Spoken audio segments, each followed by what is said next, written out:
नमस्कार, आप सबका एक बार फिर से स्वागत है इस भूतिया कहानी में, जो एक पुलिस ऑफिसर की आप बीती है। और इस कहानी का एक एक पल आपको अपनी जगह पर रुके रहने के लिए मजबूर कर देगा। तो चलिए अब हम अपनी कहानी को शुरू करते हैं।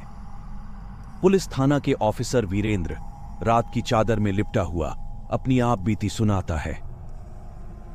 रात के अंधेरे में जब जंगली गलियों का चिराग भी हैरानी में है, मैंने अपनी नजरें वहां घुमाई। थाने के सामने की संरचना अपनी भूतिया कहानी की शुरुआत थी।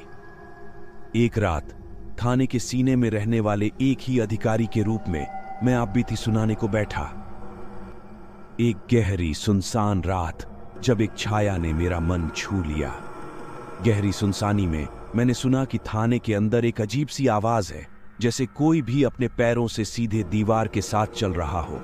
मेरा दिल धड़क उठा, लेकिन मैंने तुरंत ध्यान दिया और थाने के अंदर में चला गया। कुछ पल बाद एक आवाज आई, कह रही थी, वीरेंद्र, वीरेंद्र। मेरा नाम सुनकर मैं चौंक गया। यह अजीब आवाज थी मेरी पत्नी की, जो 5 साल पहले एक दुर्घटना में हमें छोड़कर चली गई थी।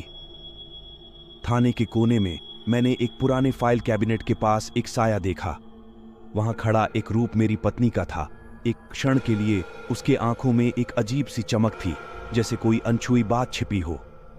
मैंने उसके पास जाने की कोशिश की, लेकिन मेरी कदमों की आवाज से वह घुटनों में झुक गई और मुझसे एक बार फिर वही बात कहने लगी, वीरेंद्र, तुम्हारी मदद चाहिए। उसकी आंखों में और भी विशेष चमक थी, जैसे कोई अद्भुत शक्ति उसे अपने बंधनों से मुक्त कर रही हो। मैंने उससे सवाल किए बिना ही उसके पास जाकर उसकी ओर मुड़ा। उसके होंठ मैंने एक विषय सुना, जिससे मेरा हृदय कुछ देर के लिए थम गया। वह कह रही थी, तुम्हें जाना होगा वीरेंद्र। इस थाने के अंदर कुछ अजीब हो रहा है। इसमें एक अत्यंत भयंकर शक्ति है, जो हमें अपने बंधनों से मुक्त करने का प्रयास कर रही है।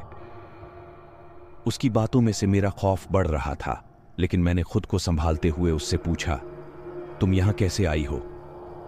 यहां आना मेरे बस की बात नहीं थी, लेकिन जब मैंने ये सुना कि इस थाने में कुछ खास हो रहा है, तो मैंने तुम्हें बचाने के लिए आना चाहा। उसकी बातें सुनकर मैंने अपनी बर्बरता को छोड़ते हुए उसे बचाने का निर्णय लिया। लेकिन एक बार और उसी अजीब सी आवाज ने थाने को घेरा लिया। एक छाया दीवार के पीछे से निकली और एक पुराने कैबिनेट की तरफ बढ़ी। वहां से आवाज आई, तुम्हें बचाने के लिए तुम्हें अब बहुत देर हो गई है वीरेंद्र। मैंने अपनी पत्नी को देखा, एक रोगी की तरह पड़ी हुई।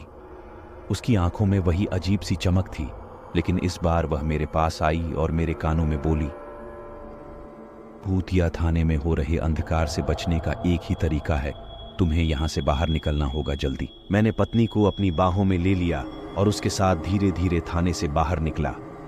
वह आवाज फिर से हुई और बोली, जल्दी बाहर निकलो, यहां कुछ भयानक आत्माएं हैं जो तुम्हारा पीछा कर रही हैं। थाने के बाहर आते ही एक अजीब सी ताजगी ने हमें छू लिया। यहां कुछ नहीं था, सिर्फ चंदनी की रोशनी और एक शानदार बच्चे का हंसीला दृश्य था। इस भूतिया थाने की कहानी ने मेरी जिंदगी में एक नया मोड़ ला दिया। मैंने सीधे मन से अपनी पत्नी को देखा, जो अब मेरे साथ थी, और वह आत्माएं जो हमें बचाने के लिए आई थीं। मैंने उन सब का धन्यवाद किया और वहां से चला गया।